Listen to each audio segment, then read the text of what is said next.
Hello guys, welcome to the part 2 of खूनी मूर्ति।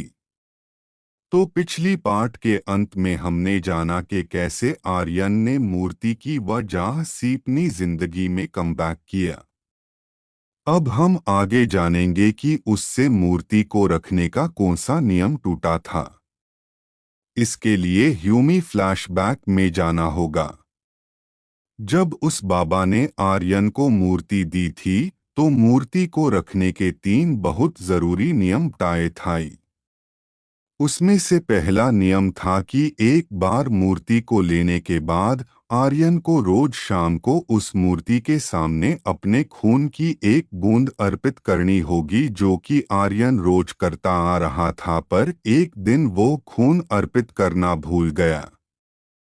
जब आर्यन को अपनी गलती का एहसास हुआ तब तक बहुत देर हो चुकी थी, समय बीत चुका था और पहला नियम टूट चुका था। आर्यन को लगा कि कोई गड़बड़ होने वाली है, पर अगले दिन सब कुछ नॉर्मल था। ना तो आर्यन को कोई परेशानी हुई, ना हाई ऑप्शंस ट्रेडिंग में आर्यन को कोई नुकसान हुआ।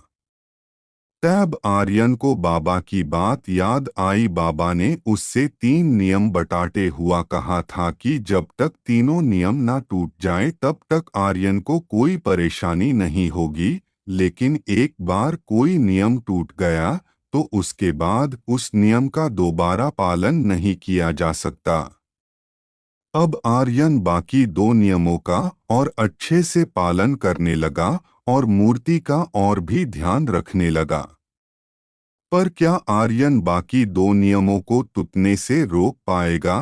क्या थाई बाकी के 2 नियम जानने के लिए वेट कीजिए पार्ट 3 ऑफ खूनी मूर्ति। अगर आपको ये स्टोरी अच्छी लगी हो तो लाइक कीजिए, शेयर कीजिए और चैनल को प्लीज सब्सक्राइब कीजिए। Thank you for listening and take care.